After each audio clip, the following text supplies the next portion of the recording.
Biblical theology is an ambiguous term. Does it mean the theology contained in the Bible or theology that's consistent with the Bible? Well, as someone who teaches in the Department of Biblical and Systematic Theology, the verses in our question, biblical versus systematic theology, makes me uncomfortable. The contrast may suggest to some that systematic theology is something other than biblical.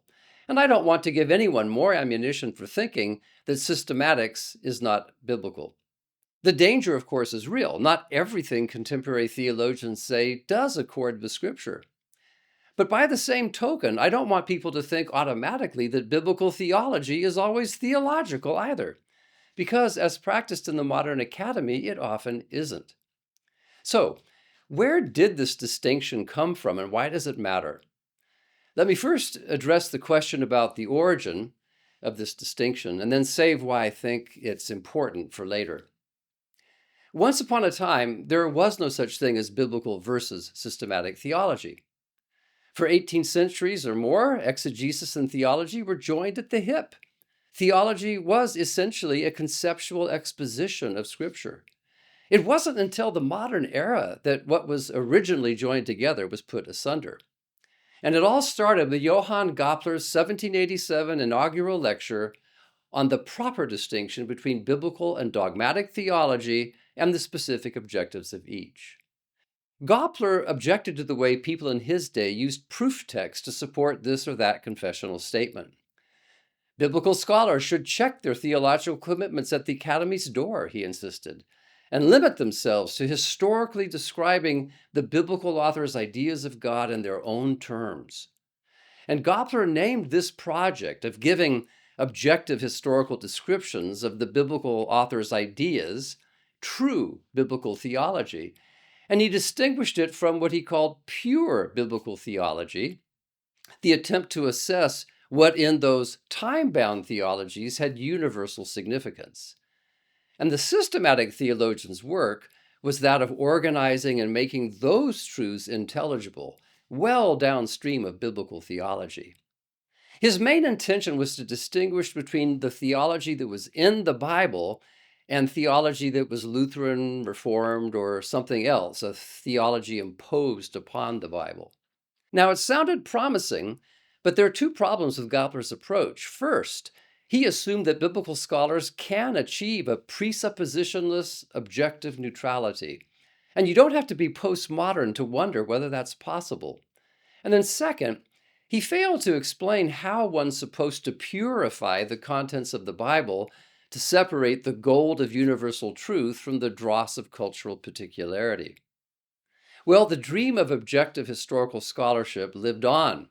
It's in Kirster Sandal's well-known article on biblical theology, in which he distinguishes between what it meant and what it means. And this distinction has come to stand for the divergent approaches of these two disciplines. Biblical theology is concerned with understanding the original meaning of the texts in their original contexts, the past, what it meant, whereas systematics is concerned with understanding how this teaching can be articulated in and brought to bear on the present, what it means. So fast forward to the situation today. Gopler's proposal has resulted in an academic, non-theological biblical theology. It's non-theological because often in the modern university, biblical theology has become a species of religious studies, a purely historical attempt to describe Israel or the church's religious belief without employing any later theological terms, like Trinity. Biblical theology in the modern university then becomes a subset of the history of religion, a purportedly neutral account of what ancient people thought about God, not an attempt to say what God is really like. You don't even have to be a believer to do that kind of biblical theology. Agnostics can do it. So biblical theology as practiced in the modern academy is neither faith-based nor theological. But that's only part of the story. In another inaugural lecture, 100 years after Gopler's, Gerhardus Voss of Princeton defined biblical theology as, quote, the exhibition of the organic process of supernatural revelation in its historical continuity and multiformity. And what's noteworthy is Voss's emphasis on supernatural revelation as opposed to human religion. He agrees that biblical verses should not be taken out of context or used as proof texts. Rather, they're elements of divine revelation located in what he calls a pattern of God-given contexts. For Voss, every biblical text, in addition to the original historical context, also has a redemptive historical context. So unlike Gopler's, Voss's idea of biblical theology is focused on God's special revelation and is genuinely theological. He also says that both biblical and systematic theology are focused on the Bible, but in different ways. Biblical theology focuses on tracing the historical progression of revelation and draws a line. Systematic shows how all these developments are coherently related and draws a circle. Biblical theology, the line, specializes in tracing the development, the process. Systematics, the circle, specializes in the logical organization, the finished product of theology. Another thing that separates the two concepts of biblical theology, whose pedigrees I've just sketched, is their respective understandings of history. For hard-boiled modern academic biblical theologians, history is non-theological, a matter of this-worldly causes and events only. And this kind of biblical theology is best represented by James Barr, who limits the scope of biblical theology to what could be known within the time and culture of the Bible as a human document. And he insists that systematic theology is not about the Bible, but rather about the contemporary church's beliefs and norms.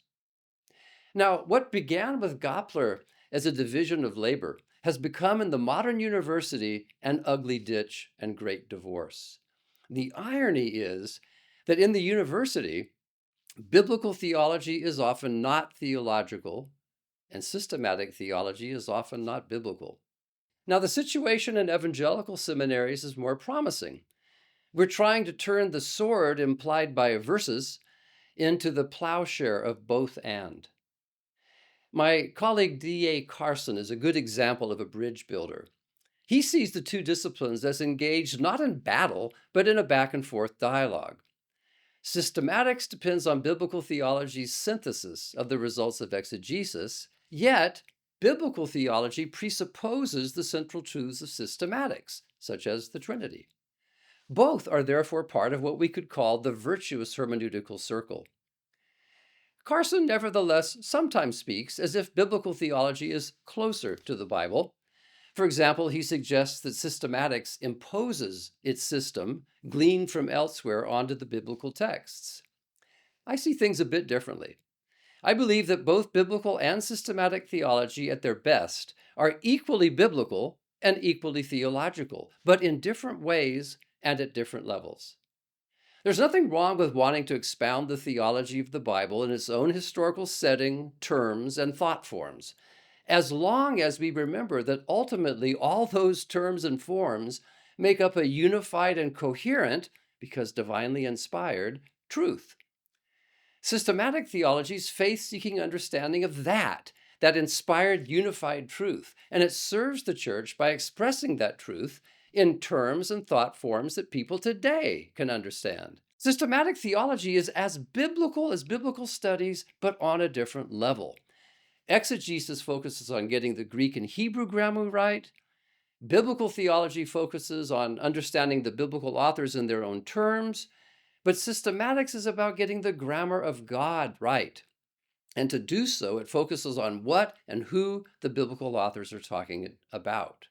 And to do that, systematic theologians feel free to draw on categories drawn from church tradition, like homoousios, or contemporary thought, like speech acts. The point is, it's just as biblical to clarify what the biblical authors are talking about as it is to clarify what they're saying. We need systematics because the biblical text often raises questions that only systematic reflection can answer. The prime case in point is Jesus' own question: who do you say that I am? The New Testament uses terms like servant of the Lord, Messiah, Son of Man, Son of God. But systematic theology unpacks the implicit logic behind these titles. As to the identity of Jesus, systematics affirms that Jesus is one eternal person in two distinct natures. And this is where systematics comes into its own, ministering understanding by clarifying the ontology, the theological subject matter implicit in the biblical text. But as I say, both biblical and systematic theology at their best are fully biblical.